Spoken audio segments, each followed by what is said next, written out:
Alright, welcome back to Metal Heroes Review, episode number 106. Today we're reviewing, for this particular video, we're reviewing episodes 7 through 9 of Bubble Cop Jiban. Yep. 3 episodes this time instead of 4, because I wanted to get this review done. That's simply the reason for it.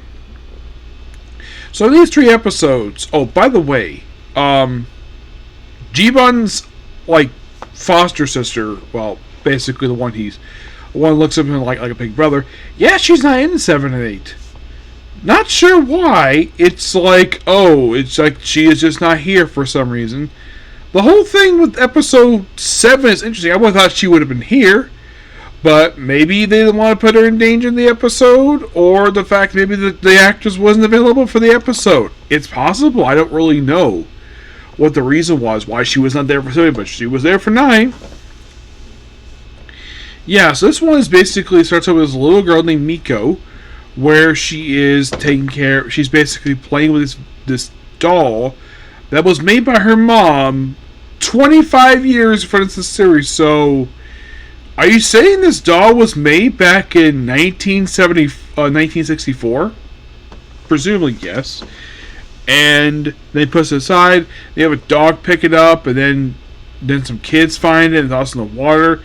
And then it's taken to Dr. Giba, who proceeds to make it into a monster to spread a virus to kids. Yep. Now, this is maybe the reason why the actress wasn't here. Maybe she didn't like this plot very much.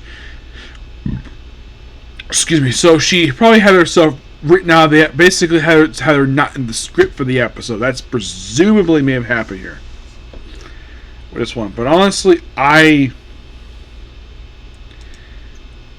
thought it was kind of interesting the fact that we didn't feature her per se. Mm-hmm.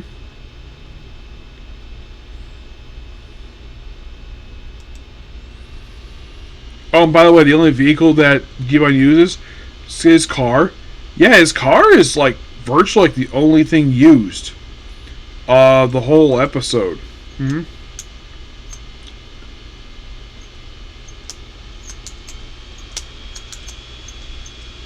Also, beginning of episode 7, we see Nato where he's wearing his athletic outfit from the closing theme, which interesting.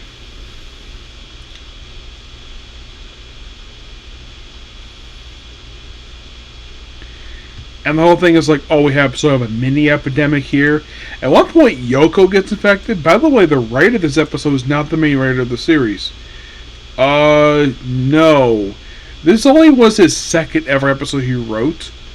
Kano Fuji. He also wrote episode 4. But he also 10, 14, 32, and 43. Yeah, he also wrote one episode of Windspector. Mm-hmm. Yes, this one was not written by the regular writer. This is basically with a other writer they have for this one.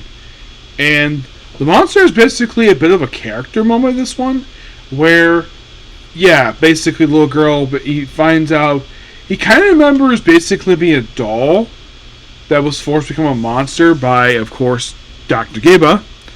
And he apparently had the cure, well, he's a vaccine for the cure for this virus. Yeah, I thought it was kind of interesting. Yoko became the only adult actually infected by this virus, because mostly they just basically infected by the kids, including a kid named Kenta in the episode, who's virtually like a one-shot character, because I don't think he appears again after this. Not that I can think of, no. And he basically goes with newspapers. And so, by the way, we do see the police station here. Once again, the chief is not in the episode, and neither is the tea lady. We see the outside, we don't see the interior. The essential detective who's there, who's oh yeah, I'm the elite detective, or the tea girl, they appear in episode 9, but they're not there for 7 and 8 for some reason. Not sure why, but maybe they want to get an episode off. I don't know. Maybe they simply just weren't available for this episode. It's possible. So, And apparently, because this cute little girl decides this monster kindness, he just makes a cure in his body, and then after Jiban beats him, and everything's cured, and that's it. Kind of a weak episode, kind of a weak ending, but very interesting episode overall. Yeah. Next one is basically Rugged Terrain Tokyo Mo Map. This is a weird one. Yes. Where basically we have Naito, Yoko playing baseball with kids, and then completely out of nowhere this real estate development company just ups and buys the baseball field completely out of nowhere. Because it's sort of like, wait, when did they buy this field? Like, you would think basically this is a city this whole park which they play the baseball in. I'm sure this actually is property owned by the city of Tokyo. Why the heck would basically buy it in a bunch of houses? Oh, the reason why, because we have this president and this guy named Kobayashi who thinks this is not the real guy. Because the whole thing with like a mole monster here. And Naruto basically investigates it. And turns out, yeah, he's actually right. And this is a really cool, like, real estate scheme they have here in this episode, which, okay, really cool. And the whole thing is trying to grow this eternity tree so Dakageba can have a little paradise for himself. Yeah, that's really the whole reason for this. Had this area all to himself. So he can get out of his base, wherever the heck he is. And lots of good spy work in this episode. I thought this was a really good episode. Now, was this episode written by the regular writer of the series? Like, you know, the head writer? No. This actually was this writer's first episode he wrote. His next episode would not be episode 15. Yeah. But, really good episode. But once again, Maya was absent. Third episode is episode 9, of course. The puppet becomes a cat. Yes. Well, the whole thing in this one is like, where the big thing noteworthy about this episode is that this is the first episode where we have Dr. Giba outside of his base. Yes. Something at this point he has not done yet. We're 9 episodes in, he's only seen his chair at his base. We've never seen him walk around. And then in this episode, oh, there's Dr. Giba outside of his base. I'm like, that's interesting.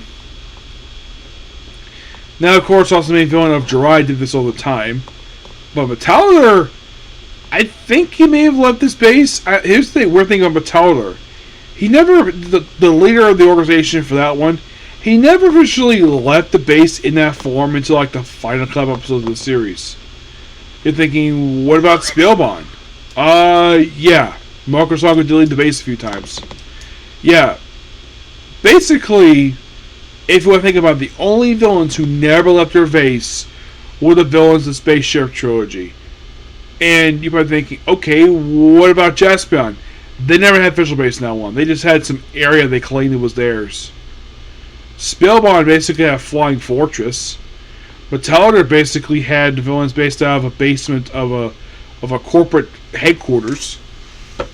Jiraiya just had their headquarters outside in random locations. Yeah, they never had an official base. Not really. But Jiban, he kind of has a base, but we don't know exactly where it is. We do see, I think it was in episode 9 here, we do see, like, where the girls, when they exit the base, they usually have vines, and they hang from the ceiling wherever this place is, and there's like a portal above Dr. Giba's head, and that's how they get wherever they are to where everybody else is, which I found that to be interesting. So, the monster in the field, he's got a base. Oh, and the plot of this one is they stole a rabies virus to get this. To have animals switch voices. Just so they can bite their owners. I'm like, okay. Like have a dog talk like a cat. Or I think it was like a dog talking like a lion. per se.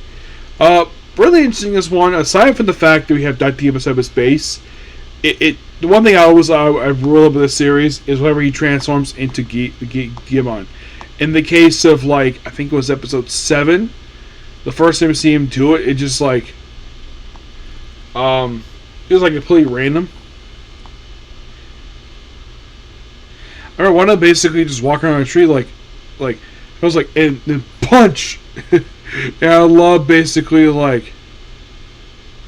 in the case of I think it was 9. This was interesting. You did a couple times this one, where basically the first fight he does in the episode, it becomes a comedy. Very you have a grunt go through a wall, or let's not better on him, or throw a buck on his head.